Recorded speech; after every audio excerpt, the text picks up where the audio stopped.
Hello, welcome to another episode of Knitting Stories with Vera. I am doing this series of stories that are based on my designs.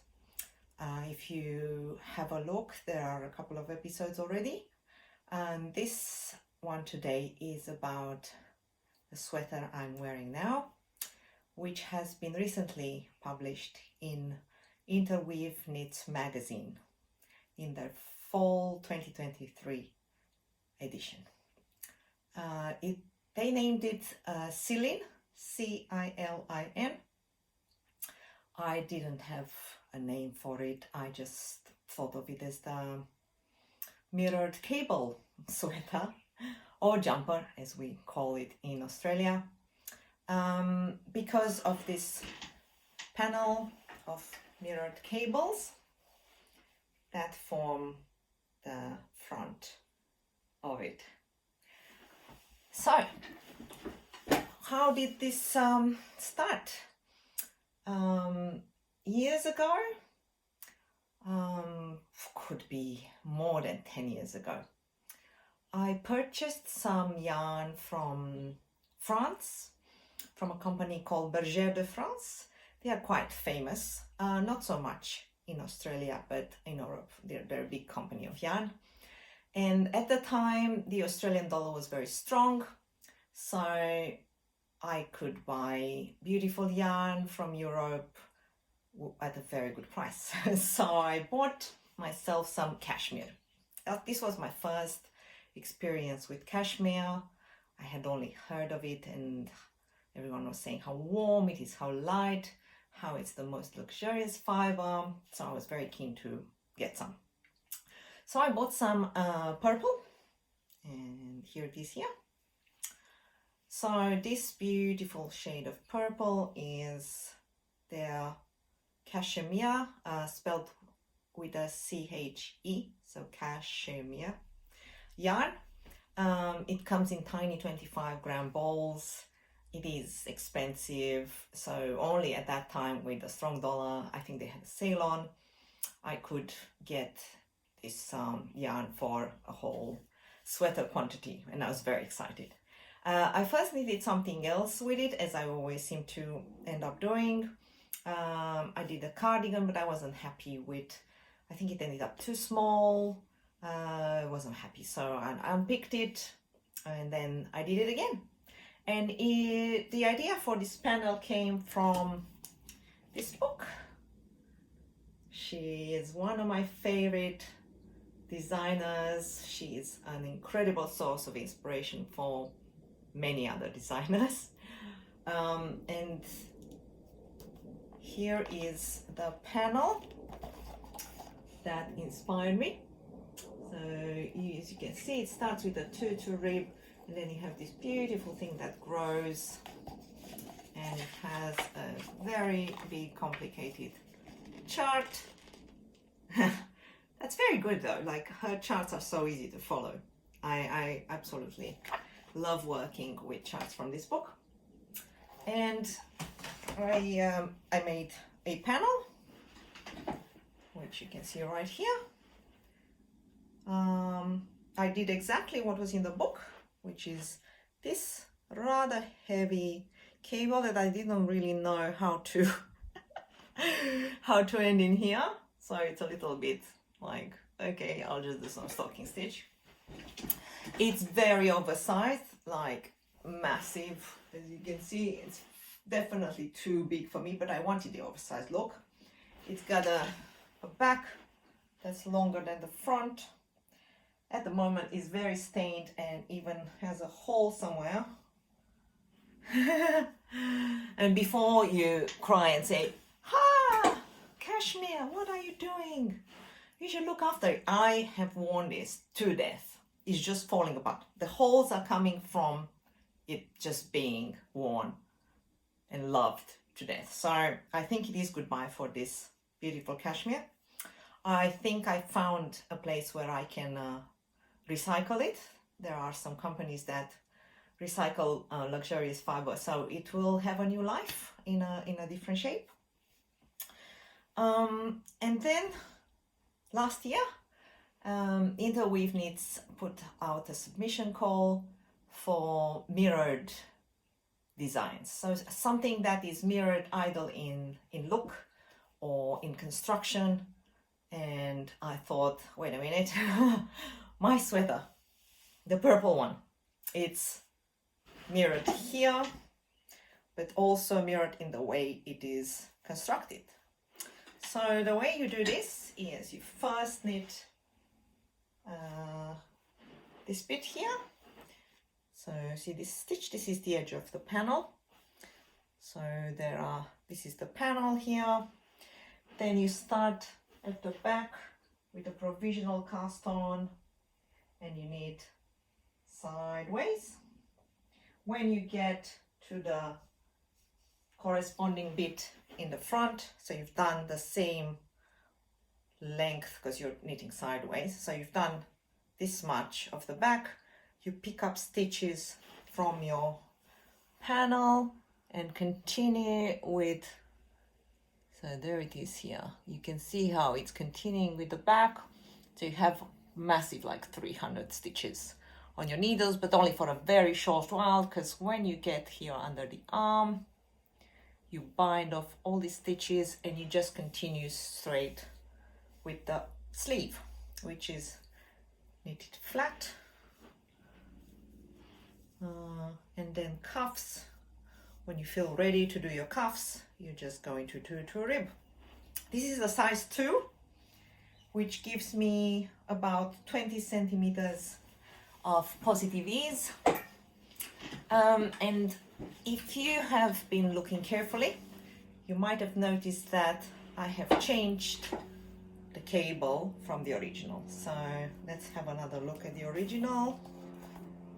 There's the panel, and I changed this to something else because it felt too heavy. Like with the cashmere, it's a very light yarn, but any other yarn would feel too thick and it probably pull in. So, and I also, as I said earlier, I didn't know how to finish it. Whereas this, I had an idea.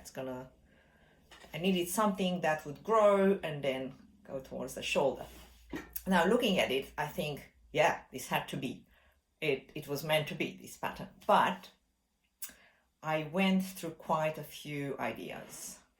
So my beautiful panel, not on this one, this is my version, the one I'm wearing is here. The original is in America with Interweave. They'll probably send it back eventually. So that purple panel went up to about here. Then I would experiment something here, wasn't happy, went all the way up, didn't like it, back down it went. And again, something else, not happy, down again.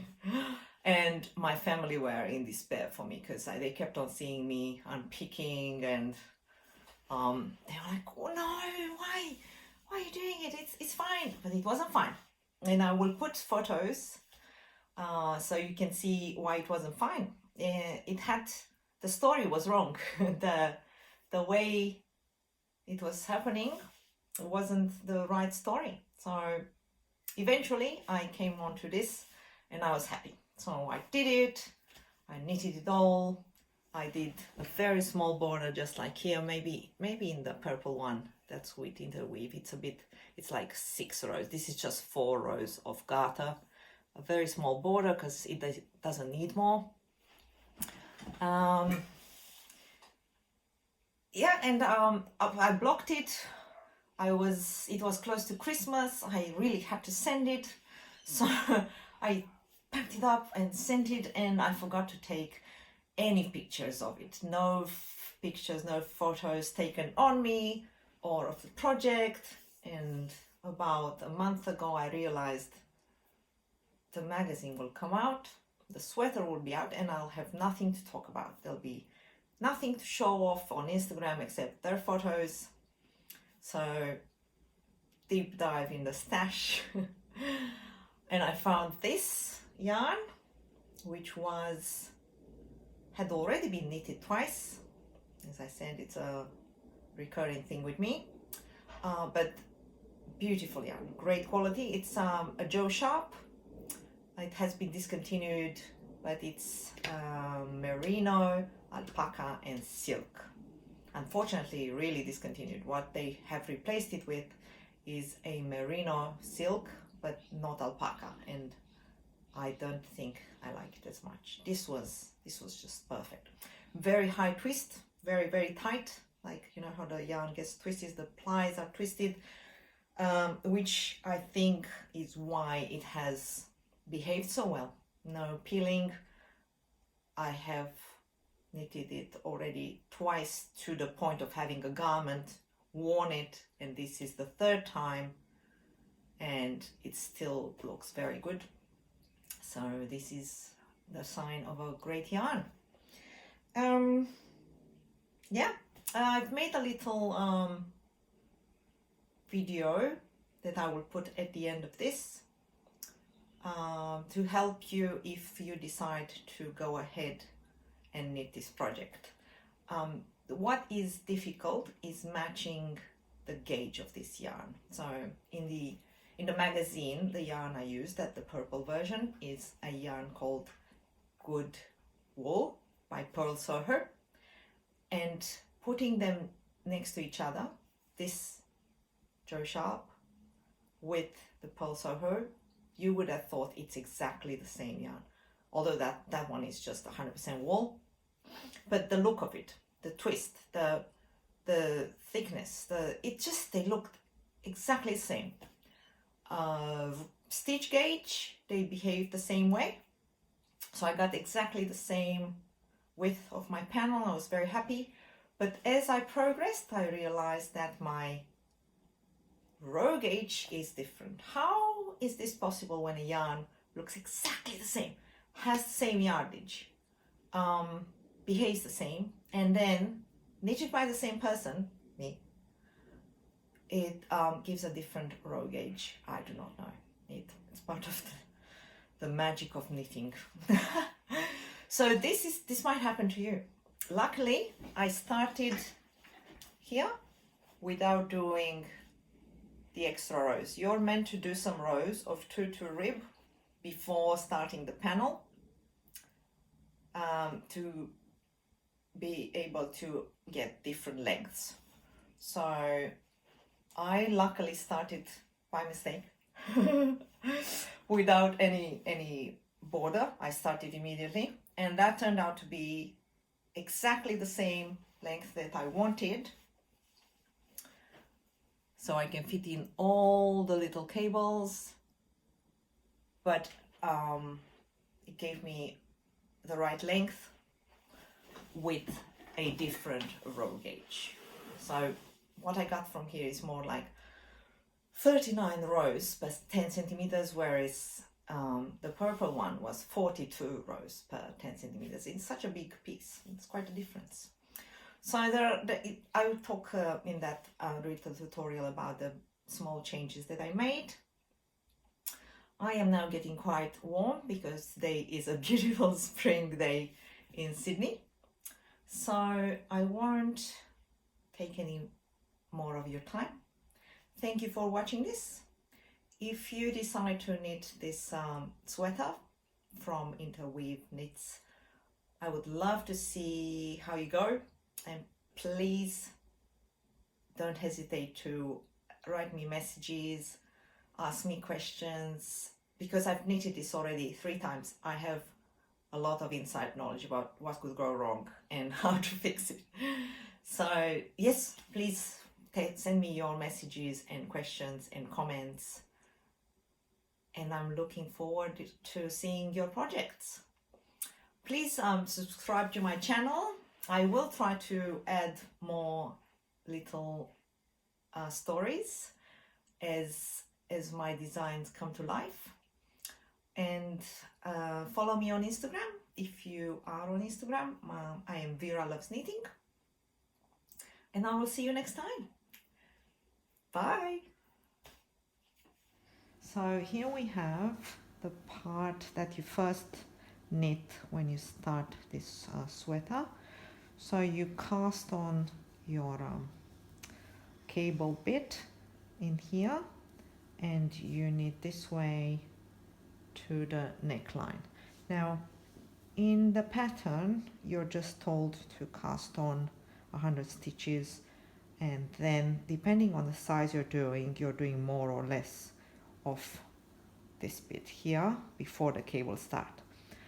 If you're not using the yarn in the magazine, Pearl Soho Good Wool, which I have not used in this version, it's wiser to start with a provisional cast on here. Start from row 1 of the chart, so don't do the extra rows. Knit all the way up, then you should block your piece and measure to see how long it is, because many yarns will give you a different row gauge than what is in the original pattern. So that means after you finished and you blocked, you can pick your stitches up from your provisional cast on, and then you can continue in this direction for as long as you need to. The other thing that needs to be taken into consideration is our back piece. So here we have the back piece that also starts with a provisional cast on here. Now the length of this has to match the length of your front piece, and that is tricky because in here we're talking, in the cables we're talking row gauge, in here we're talking stitch gauge. So after you've done this much, so you're ready to cast on here and start the rest of the back connected to the front, it might be a good idea to just block this little piece. As you have seen, I have blocked this and it looks different than this section that I haven't blocked. So this section was blocked, and after I blocked it, I discovered that actually my piece was longer than my front piece, and because I hadn't done a provisional cast on the cable section, I had to invent something to make them match, because this is the side seam where we're going to connect the front and back together. So what I did 5 knit 2 together, and that brought me to the number of stitches that would match the length of my cable section of the front panel. So here I am, I have what I need. The last thing that you should think about is, after doing, this is the back, this is the front, I have cast off here or bind off for the back and the front, and this is my sleeve. Now with the sleeve again, I should block this and see when it's time to start the cuff. I am not going to do it just now. Instead, I'm going to pick up my stitches, do the back, pick up the stitches for the front, so symmetrical to what we did here. And then when it's all done, I might do my sleeve seam, and then I'm considering doing the cuffs in the round, because I really like the look of a cuff knitted in the round, but I don't want to do the whole sleeve in the round because I'm not that keen on knitting in the round. So I've left it like this. This is where I think my cuffs are going to come according to my row gauge, but I will decide after doing the whole thing, after blocking, I will put it on and see if I was right. And I will do another little video when I'm at that stage to show you how it all came about.